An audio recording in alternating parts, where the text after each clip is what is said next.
یہ جو رمضان المبارک کا آخری عشرہ ہوتا ہے نا، یہ بڑا قیمتی ہے۔ میں پہلے بھی دوستوں سے عرض کرتا رہتا ہوں کہ ہم نا یہ آخری 10 دن اکثر بازاروں میں گھوم کے گزار دیتے ہیں۔ بخاری مسلم میں حدیث ہے، سیدہ عائشہ صدیقہ رضی اللہ تعالیٰ عنہ فرماتی ہیں، آخری 10 دن جو رمضان کے ہوتے تھے حضور خود بھی بیدار ہوتے تھے، ہمیں بھی بیدار کرتے تھے۔ رسول پاک صلی اللہ تعالیٰ علیہ وآلہ وسلم نے پتہ ہے روزے دار کی فضیلت کیا بیان فرمائی؟ اللہ کے محبوب صلی اللہ تعالیٰ علیہ وسلم فرماتے ہیں کہ رب فرماتا ہے ابن آدم کا ہر عمل اس کے لیے ہے، روزہ میرے لیے، اور فرمایا میں خود جزا دوں گا روزے کی، میں خود جزا دوں گا روزے کی۔ اور حضور فرماتے ہیں روزہ ڈھال ہے، جو شخص روزہ دار ہو وہ بےہودگی سے، فحش گوئی سے اجتناب کرے۔ اور اللہ کے محبوب صلی اللہ تعالیٰ علیہ وسلم فرماتے ہیں اگر کوئی شخص اسے گالی دے، اگر کوئی شخص اس سے جھگڑا کرنا چاہے تو پتہ کیا جواب دے؟ اسے کہے بھئی میں روزے دار ہوں، میرے منصب کا تقاضا نہیں کہ میں تیرے ساتھ الجھوں۔ اور رسول پاک صلی اللہ علیہ وسلم فرمانے لگے اوہو اتنی بڑی بات، حضور فرمانے لگے، یہ صحیح مسلم کے لفظ ہیں، کریم محبوب فرمانے لگے مجھے اس رب کی عزت کی قسم جس کے قبضے میں محمد عربی صلی اللہ علیہ وسلم کی جان ہے، حضور فرماتے روزہ دار کے منہ کی خوشبو اللہ تعالیٰ کے نزدیک قیامت کے دن مشک کی خوشبو سے بھی زیادہ بکت والی ہوگی۔ اس کے منہ سے جو خوشبو آتی ہے قیامت میں مشک پیچھے رہ جائے گا، اور رب کی بارگاہ میں صرف روزہ دار کے منہ سے۔ اگر تیرے منہ کی خوشبو رب کو اتنی پسند ہے تو تجھے بھی تو اپنے منصب کا خیال ہونا چاہیے۔ میرے رسول پاک علیہ السلام نے فرمایا روزہ دار کو 2 خوشیاں ملیں گی، ایک خوشی اس وقت ملتی ہے جب وہ افطار کرتا ہے، اور فرمایا ایک خوشی اس وقت ملے گی جب وہ اپنے رب سے ملاقات کرے گا، جب وہ اس سے ملے گا تو اس وقت روزہ دار کو خوشی ہوگی۔ بخاری مسلم میں حدیث ہے، سیدہ عائشہ صدیقہ رضی اللہ تعالیٰ عنہ فرماتی ہیں آخری 10 دن جو رمضان کے ہوتے تھے حضور خود بھی بیدار ہوتے تھے، ہمیں بھی بیدار کرتے تھے۔ یہ راتیں بیدار رہنے کی ہیں، شب قدر کی تلاش کی ہیں۔ نبی پاک نے اعتکاف فرمایا ہے، کوشش کریں، جو تو اعتکاف بیٹھ رہے ہیں وہ تو بڑے باعث مبارکباد ہیں، جو نہیں بھی نہ بیٹھ رہے وہ بھی اپنے اپنے علاقے کی مساجد میں کوشش کریں، 1 رات مل جائے، 2 مل جائیں، 4 مل جائیں، جتنا اضافی ٹائم ملے آخری 10 دنوں میں وہ مسجد میں گزاریں۔ زیادہ سے زیادہ وقت قرآن پاک پڑھیں، استغفار پڑھیں، درود پاک پڑھیں، یہ 3 ہی وظیفے ان کے ساتھ۔ اور رات کا وقت کوشش کریں قیام میں گزرے، نوافل میں گزرے، جہاں جہاں بھی آپ اس کو ہم نے ضائع نہیں کرنا، تو جہاں موقع ملے کوشش فرمائیں، یہ وقت ضائع کرنے والا نہیں ہے۔ یاد آتی ہے تو آنسو بھی نکلتے ہیں، دعا بھی نکلتی ہے۔ تھے کچھ لوگ پچھلے سال جو اس سال موجود نہیں ہیں، وقت تیزی سے گزر رہا ہے، تو یہ سعادتیں بڑی قیمتی ہیں، ان کو ضرور حاصل فرمائیں۔ میرے دوستو خوشی تو جو ہوگی سو ہوگی، لیکن یہ لفظ بڑے حسین نہیں کہ روزہ دار کی رب سے ملاقات ہوگی، یہی لفظ بڑے باکمال نہیں؟ ایک روایت میں تو یہ ہے نا کہ روزہ میرے لیے ہے، میں اس کی جزا دوں گا، اور ایک روایت میں یہ ہے کہ روزہ میرے لیے ہے اور رب فرماتا ہے میں خود روزے کی جزا ہوں، یعنی باقی نیکیوں پر ثواب ملے گا، روزہ رکھنے والے کو رب رحمان ملے گا۔ نبی اکرم صلی اللہ تعالی علیہ وسلم کے امت کے صوفیاء نے نا کچھ چیزوں کو بڑا کھولا ہے۔ عارف رومی کہتے ہیں کہ ایک دن نا محمود غزنوی نے خزانوں کے دروازے کھول دیے اور فرمایا بھئی میں نے آج ہر چیز کھول دی ہے، جو جس چیز پہ ہاتھ رکھے گا وہ اسی کی ہو جائے گی۔ لوگ دوڑے، کوئی سونے کی طرف، کوئی چاندی کی طرف، کوئی جائیدادوں کی طرف، کوئی خزانے کی کنجیوں کی طرف، کوئی بڑے بہترین گھوڑے اور اونٹوں کی طرف، لوگ دوڑ گئے، جو جس پہ ہاتھ رکھے گا اسی کا۔ سب بھاگ گئے، ایاز بیٹھا ہے، نہ وہ حسن میں رہی شوخیاں، نہ وہ عشق میں رہی گرمیاں، نہ وہ غزنوی میں تڑپ رہی، نہ وہ خم ہے زلف ایاز میں، وہ لذتیں کہاں؟ ایاز چپ کر کے بیٹھا ہے، پھر محمود نے ایاز کی طرف مخاطب کر کے کہا ایاز اٹھنا نہیں، آج لوٹ سیل لگ گئی ہے، جو جس چیز پہ ہاتھ رکھے گا اسی کی۔ ایاز کہنے لگا بات پکی ہے نا؟ تو محمود خوش تھے، موڈ بڑا اچھا تھا، کہا بالکل پکی ہے۔ تو ایاز کہنے لگے چلو ٹھیک ہے۔ ایاز اٹھے، پیچھے سے جا کے نا تو محمود کے کندھے پہ ہاتھ رکھ دیا، محمود کے کندھے پہ ہاتھ رکھا۔ محمود کہنے لگے یہ کیا بات کا، آپ سے میں نے پوچھا تھا بات پکی ہے، جو جس پہ ہاتھ رکھے گا اسی کا نا۔ تو تھوڑی دیر پہلے مسکراتے چہروں میں آنسو آ گئے، ایاز بھی روئے تو محمود بھی روئے۔ کہا بادشاہ پکا رہنا، وہ جن کو خزانے چاہیے تھے وہ دوڑ گئے، مجھے تو چاہیے۔ لنگ کئی مہینے تے برس گئے تے تیری دید نو دیدے ترس گئے، تیری تو ملے گا؟ تو پھر کہا محمود نے، اس نے کہا میں وعدہ کر چکا تھا، بس ٹھیک ہے، باقیوں کے خزانے اور میں تیرا، طے ہو گئی۔ فرمایا باقی نیکیوں پر ثواب ملے گا، اور روزہ رکھنے والے کو رب رحمان ملے گا، اللہ کا قرب ملے گا۔ دیکھو نا، وہ خاص انسان کو کیفیت حاصل ہوتی ہے روزے میں، رب کے ہونے کا یقین۔ وہ جو صوفیاء کہتے ہیں نا مراقبہ کرو، وہ نصیب ہوتا ہے۔ یعنی کسی کو کیا پتا ہے اس کا روزہ ہے کہ نہیں، اکیلا ہے نا گھر میں، فریزر بھرا ہوا ہے، نہیں نہ کھاتا، کیوں؟ اسے پتا ہے میرا رب میرے ساتھ ہے، میرا رب مجھے دیکھ رہا ہے۔ بس یہ تصور توحید پکا ہو جاتا ہے رمضان، تو پھر اللہ تبارک و تعالیٰ کی بھی خاص رحمت اور کوئی خاص ہی اعزاز۔ حضور فرماتے ہیں جنت کے کئی دروازے ہیں، ایک باب الریان ہے، اس سے صرف روزہ دار گزریں گے۔ آواز ہوگا روزے والے آ جاؤ، وہ آ جائیں گے، فرمایا اس خاص دروازے سے گزرو، جب گزر جائیں گے تو فرمایا بند کر دو بھائی، اور کوئی نہیں گزرے گا یہاں سے، دروازہ ہی مخصوص ہے، ان کا اعزاز ہی ذرا زیادہ ہے۔ تو میرے عزیز رمضان شریف کے اندر وہ منصب کا بس خیال رکھیں کہ میں روزہ دار ہوں، اس احتیاط کے ساتھ۔ اور دوسری جو رمضان کی چند عبادات ہیں نا، سب سے پہلی تو میں عرض کروں گا تراویح کے حوالے سے، یہ بات یاد رکھ لیں کہ نبی پاک علیہ الصلوۃ والسلام نے فرمایا جس نے ایمان اور احتساب کی نیت کے ساتھ رمضان میں قیام کیا، اللہ اس کے پچھلے سارے گناہوں کو معاف فرما دے گا۔ اور ایک مقام پر نبی پاک صلی اللہ تعالی علیہ وسلم نے بیان کیا، یہ مشکات میں موجود ہے، حضور فرماتے ہیں رمضان اور قرآن دونوں قیامت کے دن بندے کی شفاعت کریں گے۔ رمضان کہے گا یا اللہ میں نے اسے دن بھر کھانا کھانے سے باز رکھا، اور تیری بارگاہ کے حکم کے مطابق اس نے اپنے آپ کو ان چیزوں سے بچا کے رکھا۔ اور قرآن کہے گا مالک رات میں نے اسے نیند سے روکے رکھا۔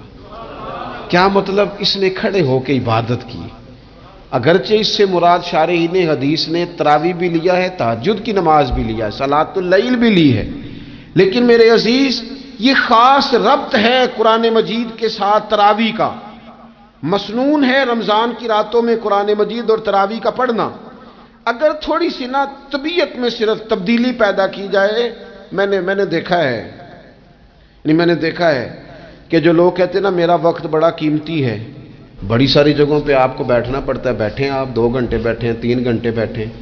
میں نے دیکھا ہے لوگ جاتے ہیں کسی دفتر میں تو رات کو ہی چلے جاتے ہیں اس علاقے میں، کھڑے ہیں، پاسپورٹ کے دفتر کھڑے ہیں، شناختی کارڈ کے دفتر کھڑے ہیں، امیگریشن کی لائنوں میں کھڑے ہیں۔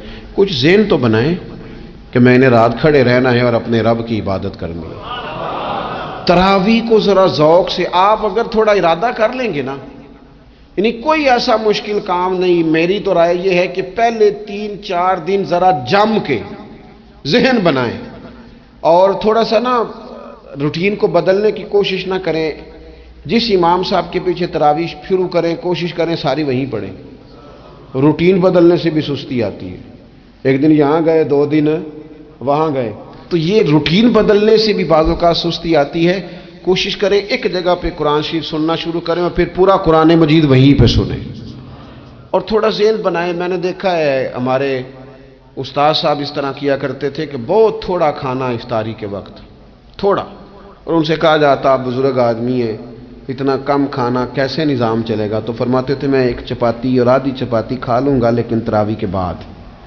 اب اگر زیادہ کھانا کھاؤں گا تو طبیعت میں سستی آئے گی، میرے لیے کھڑا ہونا مشکل ہو جائے. سادہ سا کھانے کے ساتھ افطاری کی جائے گی.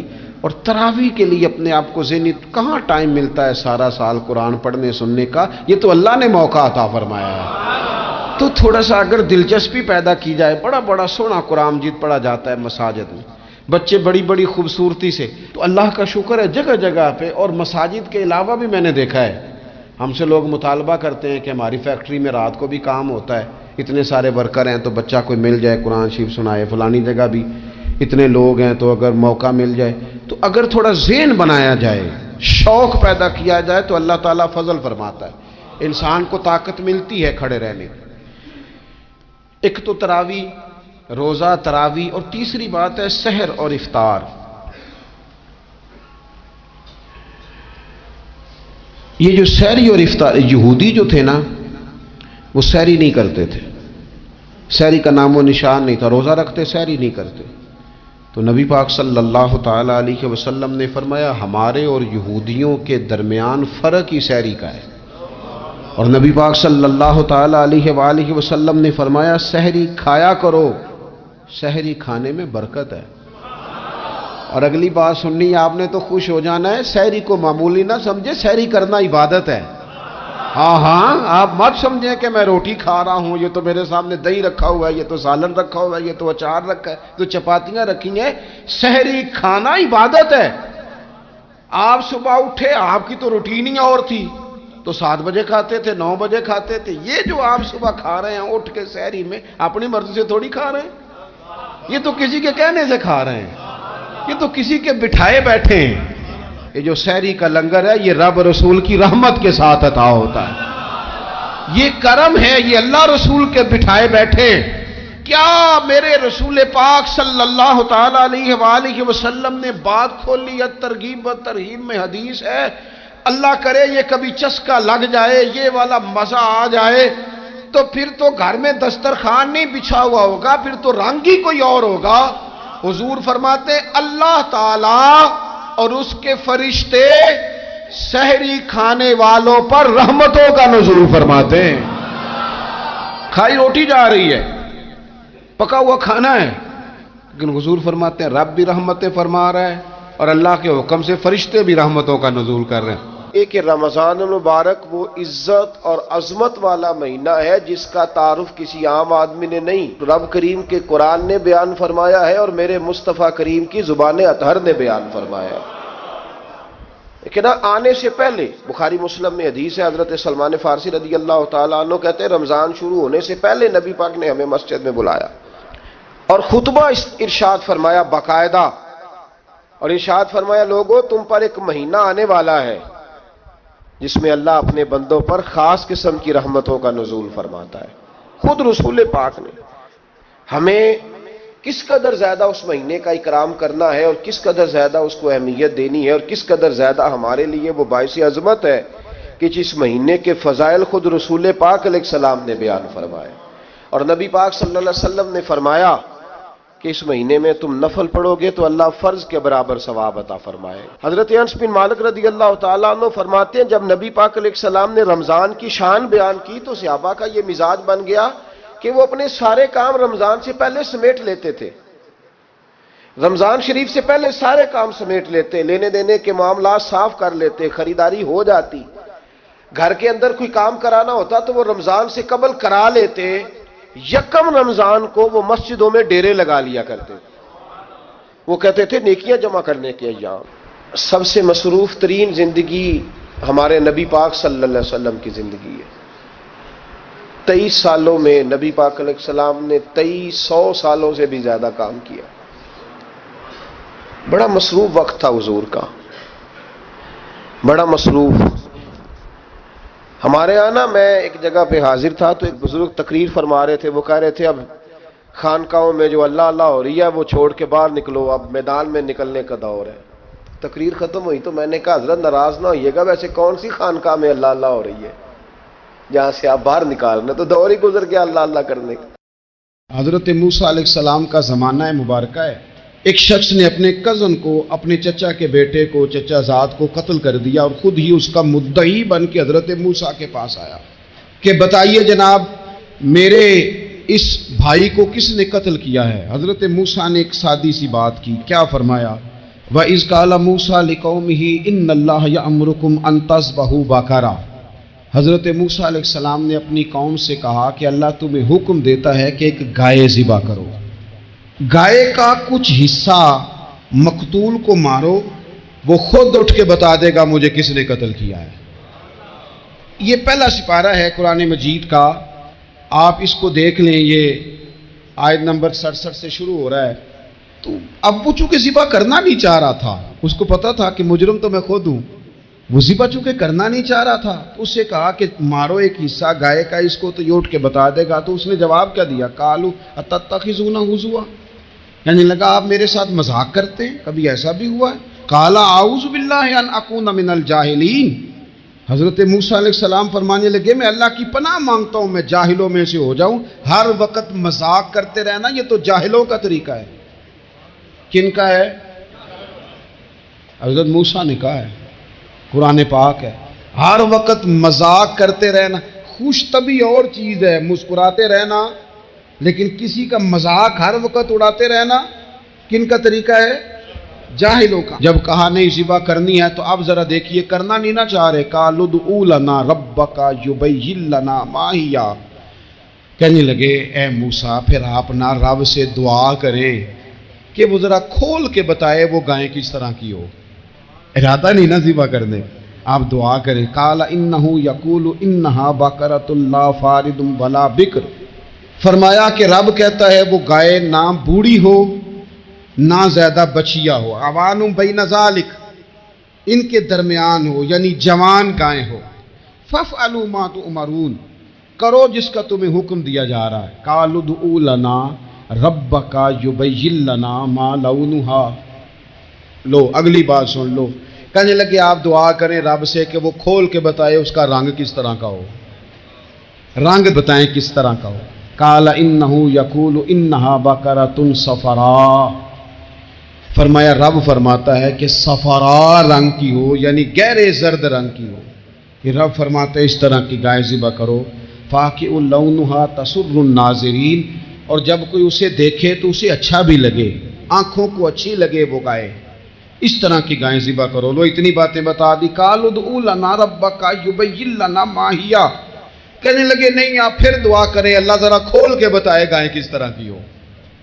ان البقرہ تشابہ علینا، ہمیں ذرا گائیں پر شبہ پڑ گیا ہے کس طرح کی ذبح کرنی چاہیے۔ وَإِنَّا انشاءاللہ لمہتدون، اگر اللہ نے چاہا تو ضرور ہم ہدایت پا جائیں گے۔ پھر اللہ تعالیٰ نے فرمایا کہ قال انہ یقول انہا بقرۃ لا ذلول تثیر الارض، گائیں اس طرح کی ہو کہ وہ کبھی کھیتی میں نہ چلائی گئی ہو، یعنی اس کو کبھی کام نہ اس سے لیا گیا ہو۔ بیل کو لوگ لگاتے تھے نا، جو کام آج ٹریکٹر سے لیا جاتا ہے وہ گائے بیل سے لیا جاتا تھا، تو وہ کھیتی باڑی کے کام نہ اس کو لگایا گیا ہو۔ ولا تسقی الحرث، اور نہ اس سے پانی نکالا گیا ہو، نہ کھیت چلانے ہل چلانے میں لگائی گئی ہو، اور وہ جو کنواں ہوتا تھا جس کے گرد گائیں گھومتی تھی، تو کہا وہ بھی کام اس نے نہ کیا ہو گائے نے۔ مسلمۃ لا شیۃ فیہا، وہ ہر عیب سے پاک ہونی چاہیے۔ قالوا الآن جئت بالحق، اب کہنے لگے اب آپ صحیح بات لے کے آئے، اب سوال ختم ہو گئے نا، کہنے لگے اب آپ بات فذبحوہا، انہوں نے ذبح کر دی۔ وما کادوا یفعلون، پر ایسا کرتے نظر آتے، لگتا نہیں تھا کریں گے ذبح پر ذبح۔ اچھا یہ گائیں پھر ملی کیسے؟ امام خازن کہتے ہیں کہ ایک نیک آدمی تھا، تو اس کا آخری وقت آ گیا تو اس کے پاس جو کل جمع پونجی تھی وہ ایک بچیا تھی، گائیں کی بچیا بیڑی، اس کے پاس وہ ایک بچیا تھی صرف، تو اس نے اس طرح کیا کہ اس کی گردن پر ایک مہر لگائی، اللہ کے نام پر بطور امانت اس نے اس کو جنگل میں چھوڑا، کہا یا اللہ میرا بیٹا ایک ہی ہے وہ بھی چھوٹا ہے، اس کی حفاظت کرنا اور میرے بیٹے کو پہنچا دینا۔ بچہ بالغ ہو گیا، اس کی ماں نے کہا بیٹا جو امانتیں رب کے پاس رکھوائی جائیں نا ان میں خیانتیں نہیں ہوا کرتی، جا کے جنگل میں آواز دے تیری گائے واپس آ جائے گی۔ اس نے جا کے جنگل میں آواز دی کہ وہ جو میرے باپ نے امانت رکھوائی تھی وہ کدھر ہے؟ وہ نشان لگی ہوئی گائیں دوڑتی ہوئی اس کے پاس آئی۔ واللہ خیر الرازقین، جب رب بندوبست کرے، جب اللہ بندوبست کرے تو پھر معاملہ اور ہوتا ہے۔ وہ گائے آ گئی۔ اب اس نے کیا کیا اس نوجوان نے کہ وہ گائے گھر لایا، ماں سے آ کے کہا کہ اماں یہ تو اللہ نے فضل کر دیا۔ ماں کہنے لگی پتر حالات ہمارے خراب ہیں، منڈی میں لے جا اسے بیچ دے، لیکن سودا میری مرضی کے بغیر طے نہ کرنا۔ کس کی مرضی کے بغیر؟ کس کی؟ اماں کی مرضی۔ اور سنو یار، تھے کچھ لوگ جن کو لوگوں نے تانے بھی دیے کہ تم ماں کے پیچھے لگ گیا ہے، لوگوں نے بڑا کچھ کہا، پر جو ماں کی مرضی پہ لگے ناکام نہیں ہوتے زندگی میں۔ یہ دیکھو ماں کی مرضی پہ لگا۔ اس کی قیمت کتنی تھی گائے کی؟ بڑی مہنگی تھی، پر 3 دینار کی تھی۔ منڈی میں لے گیا، 3 دینار اس کی قیمت لگ گئی۔ تو ماں نے کہا تھا میری مرضی کے بغیر سودا نہ کرنا۔ اب بچے تو نہیں نا مانتے، اماں کو کیا پتا باہر بزنس کیا ہے، لین دین کیا ہے، پر ماں نے کہا تھا میری مرضی۔ بندہ دے رہا ہے اسے 3 دینار، اس نے کہا جی میں نے طے تب کرنا ہے، ڈن تب کرنا ہے، پہلے اماں سے پوچھنا ہے۔ گھر جا کے اماں سے پوچھا، اماں کہنے لگی دے دے۔ واپس آیا تو اس نے کہا کہ میں 6 دینار دیتا ہوں پر میری شرط ہے، ماں سے نہیں پوچھنا۔ اس نے کہا تو 12 بھی دے، ڈن تب بھی ہونا ہے جب اماں نے کہنا ہے۔ وہ جب اس طرح کی اس نے گفتگو کی، واپس اپنی والدہ کے پاس گئے، کہنے لگے اماں سمجھ نہیں آتی، 3 دینار کی گائیں بندہ 12 میں خریدنے کو تیار ہے، شرط لگاتا ہے کہ اماں سے نہیں پوچھنا۔ تو والدہ کہنے لگی پتر پہلے اس سے جا کے پوچھ کیا وہ ہے کون؟ یہ کوئی روحانی معاملہ ہے، کوئی غیبی مدد ہے، پوچھ۔ اس سے جا کے پوچھا تو وہ کہنے لگا میں تو فرشتہ ہوں اللہ کا،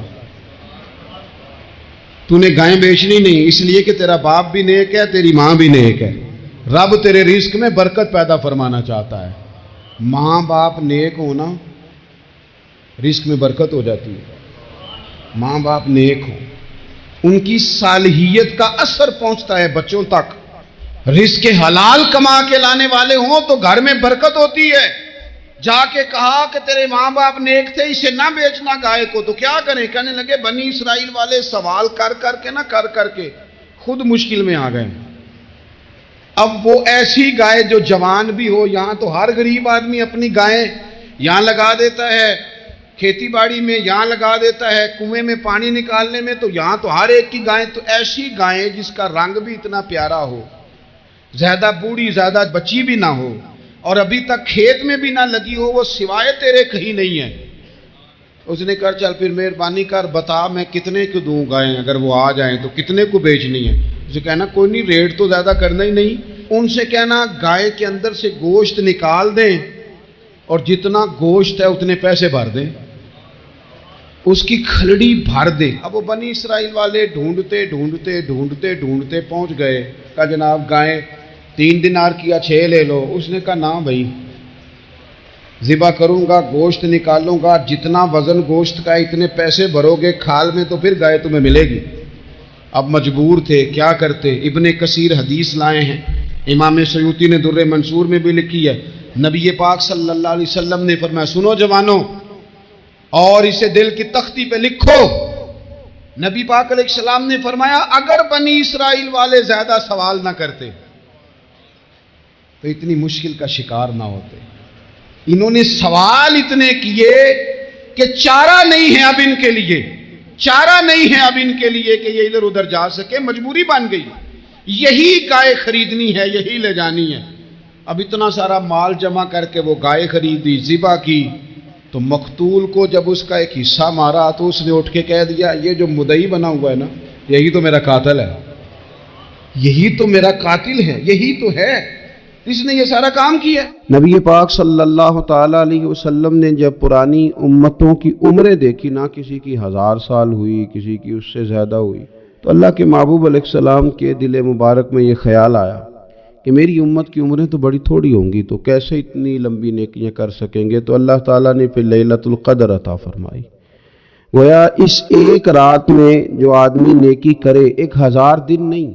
کتنا لوگوں کو شوق ہے کہ کوئی ایسا جیک لگے یکدم میری ساری چیزیں بڑھ جائیں. اس پر بھی تو ذرا غور کرے نا. یہ ایک رات 1000 دن سے نہیں 1000 مہینے سے افضل ہے. 1000 یکدم آپ کی نیکیوں کی عمر 1000 ماہ تک چلی جاتی ہے. کتنی بڑی فضیلت کی بات ہے. میرے رسول کریم صلی اللہ تعالی علیہ وآلہ وسلم خاص توجہ دلاتے اس رات کے حوالے سے، خاص توجہ دلاتے. اور یہ رات کب ہوتی ہے؟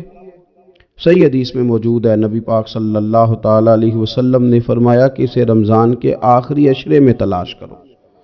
گویا یہ جو 5 طاق راتیں ہیں نا، 21ویں 23ویں 25ویں 27ویں 29ویں، ان طاق راتوں میں اس رات کو تلاش کرو. اس رات اللہ کے فرشتے نازل ہوتے ہیں. آسمان دنیا پر، زمین پر فرشتے اترتے ہیں. حضرت جبریل امین علیہ السلام انہیں لے کر کے آتے ہیں.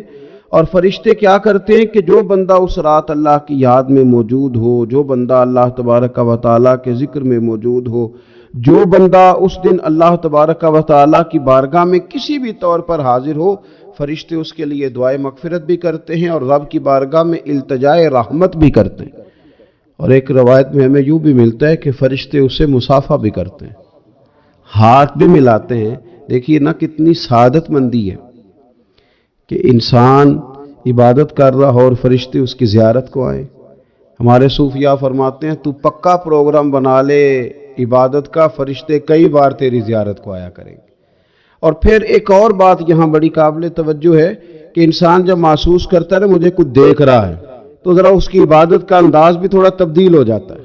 تو اگر یہ ذہن ہو ہمارا کہ ہمیں فرشتے دیکھ رہے ہیں اور وہ والی مخلوق دیکھ رہی ہے جو ہماری ڈائری ڈائریکٹ لے جا کے ہمارے رب کی بارگاہ میں پیش کریں گے، تو پھر کچھ زیادہ ہی توجہ مسلمان کی ہونی چاہیے، زیادہ ہی انہماک ہونا چاہیے، وہ کھو جائے.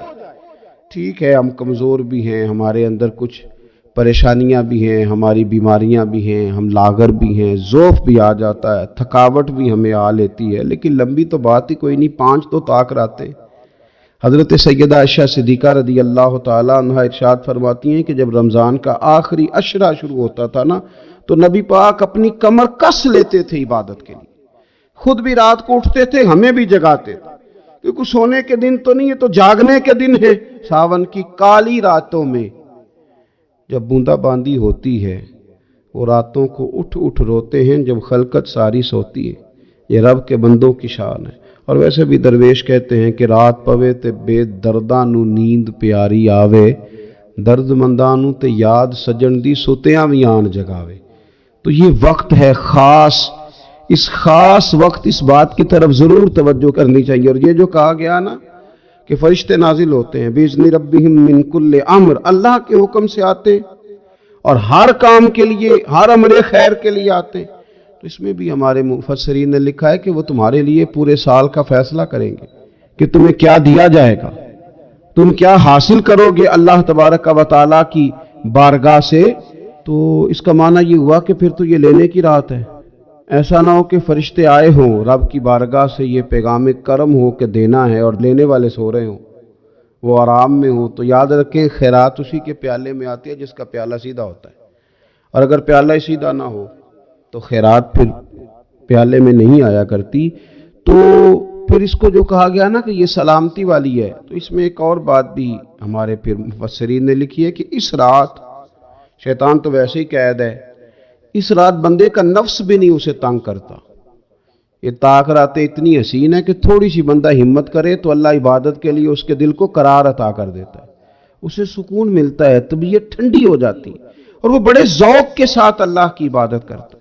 خوب بیداری کا مظاہرہ کریں طاق راتوں میں. حضرت ابن عباس رضی اللہ تعالیٰ عنہ نبی پاک علیہ السلام کے روضہ انور کی طرف اشارہ کر کے کہا کرتے تھے زیادہ دیر نہیں ہوئی، اشارہ کر کے کہتے تھے زیادہ دیر نہیں ہوئی، اس روضہ مبارک میں آرام فرما. رسول رحمت علیہ السلام سے میں نے اپنے کانوں سے سنا ہے، اور جب یہ بات ارشاد فرماتے تھے تو روتے بھی تھے. فرماتے ہیں میں نے خود نبی پاک علیہ السلام سے سنا ہے کہ جو شخص اللہ تعالیٰ کی رضا کے لیے ایک دن کا بھی اعتکاف کرے گا نا، اللہ تبارک و تعالی اس کے اور جہنم کے درمیان 3 خندقوں کی آڑ بنا دے گا، اور فرمایا ان کی مسافت زمین و آسمان سے بھی زیادہ ہوگی۔ یہ 3 خندقیں اتنی بڑی جن کی چوڑائی زمین آسمان سے بھی زیادہ ہوگی، ایک دن اعتکاف کر لے تو اللہ اس بندے کو دوزخ سے اتنا دور فرما دے گا۔ بہت سارے لوگ ہیں جن کو بڑا ٹائم ملتا ہے چھٹیاں گزارنے کے لیے، کبھی کسی سیاحتی مقام پر، کبھی کسی سیاحتی مقام پر، خرچہ بھی مل جاتا ہے، کام بھی ہو جاتا ہے، سارے سلسلے ہی بن جاتے ہیں، بڑی بڑی جگہوں پہ لوگ جا کے ٹائم گزارتے ہیں۔ تو ایسا نہ ہو کہ 10 دن اللہ کے گھر میں بھی گزارے جائیں۔ علماء نے لکھا ہے کہ کوشش تو کریں ہر سال اعتکاف ہو، نہ ہو سکے تو چلو چند سالوں کے بعد ہو جائے، اور فرماتے ہیں کہ زندگی میں ایک دفعہ تو اس سنت کو ضرور ادا کرنا چاہیے۔ کوئی بندہ ایسا نہ ہو جو محروم رہ جائے، زندگی میں ایک بار صحیح پر اعتکاف کے ساتھ اپنے آپ کو وابستہ ضرور کرے۔ رمضان المبارک کے اندر آخری عشرہ شب قدر کی تلاش کا عشرہ ہے۔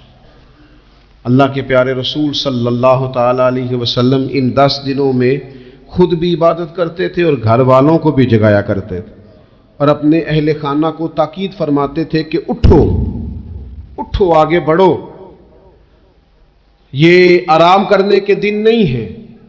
ہمارے ہاں یہ ہوتا ہے کہ وہ جو آخری 10 دن زیادہ عبادت کے تھے، شب قدر کی تلاش کے تھے، وہ آخری 10 دن سارے بازار میں گزر جاتے ہیں، کپڑے سلوائے جا رہے ہیں، کپڑے خریدے جا رہے ہیں، جوتے خریدے جا رہے ہیں، واپس کیے جا رہے ہیں، دوبارہ لیے جا رہے ہیں، سفر ہو رہا ہے، آنا جانا ہو رہا ہے، عیدیاں بٹ رہی ہیں۔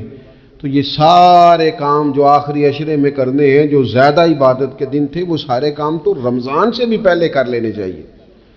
کپڑے رمضان سے پہلے خریدے جائیں، پہلے سلوا لیے جائیں، جوتے پہلے لے لیے جائیں، ضرورت کے کام پہلے کر لیے جائیں، جہاں آپ کو جو بانٹنا ہے وہ رمضان سے پہلے کریں۔ وہ مفت کی اپنے دل کو مطمئن کرنا کہ اب میرے پاس یہ بڑے میں خیر کا کام کرنے نکلا ہوا ہوں، میں عیدی بانٹنے جا رہا ہوں، یہ پہلے بانٹنے تھے۔ یہ عجیب بات ہے کہ جو زیادہ وقت مسجد میں گزارنے کا ٹائم تھا وہ سارا ہم نے ضائع کر دیا، وہ ادھر ادھر بازاروں کی نظر ہو گیا، میل ملاپ کی نظر ہو گیا۔ تو اگر چیزوں کو مرتب کیا جائے، میں تو دوستوں سے کہا کرتا ہوں، زکوٰۃ کا حساب، صدقات کا حساب، صدقات فطر کا حساب، جتنے بھی روٹین کے کام ہیں اس کو کوشش کریں رمضان شریف سے پہلے آپ ترتیب دیں، آپ ان چیزوں کو پہلے سے مرتب کریں تاکہ وہ بہترین ہو جائیں۔ ہم تو اس دین کے ماننے والے ہیں جہاں نیت کرو تو اجر شروع ہو جاتا ہے۔ آپ رمضان کی نیت سے جو آج خرچ کریں گے اس کو اللہ تعالیٰ رمضان کے ثواب کے برابر ہی اجر عطا فرمائے گا۔ لیکن وہ ہم نا کچھ لوگ بڑا ایک صاحب مجھ سے کہنے لگے جی میں نے سنا ہے صدقہ فطر آخری عشرے میں ہی دینا چاہیے۔ میں نے کہا آپ کا پروگرام تب دینے کا، اس لیے آپ نے یہ گاڑا کر کے سن لیا، ذرا اس کو آپ نے زیادہ غور سے سن لیا ہے۔ آپ جب ضرورت محسوس کریں، جب آپ سمجھیں کہ کسی کو ضرورت ہے، ضرورت کے وقت کوئی چیز کام نہ آئی تو پھر کب جا کے کام آئی۔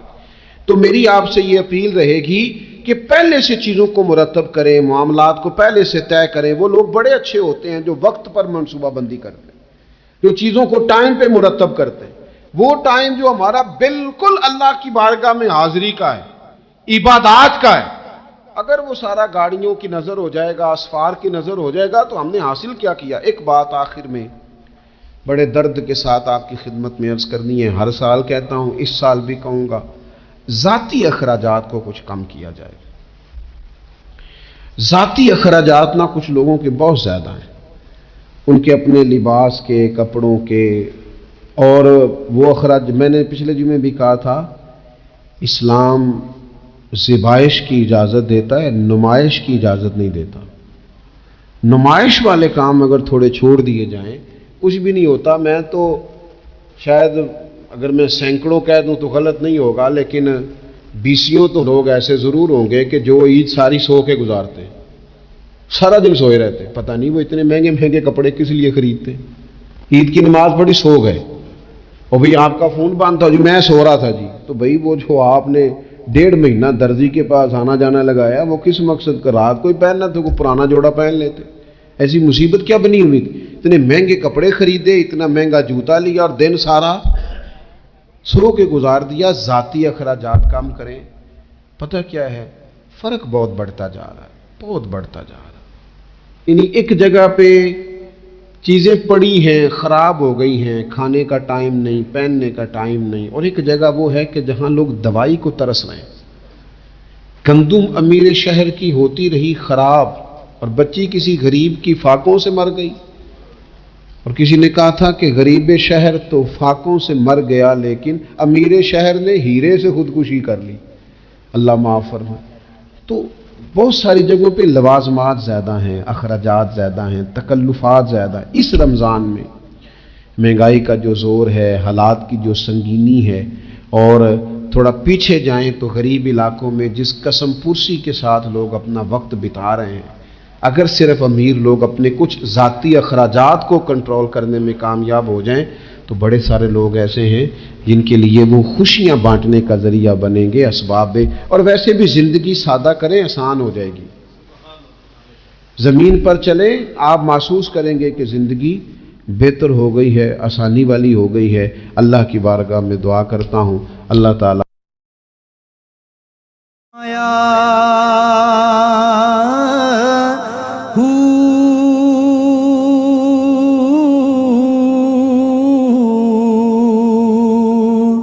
ਨਾ ਮੈਂ ਭਜ ਮਸੀਤੀ ਵੜਿਆ, ਨਾ ਤਸਬਾਹ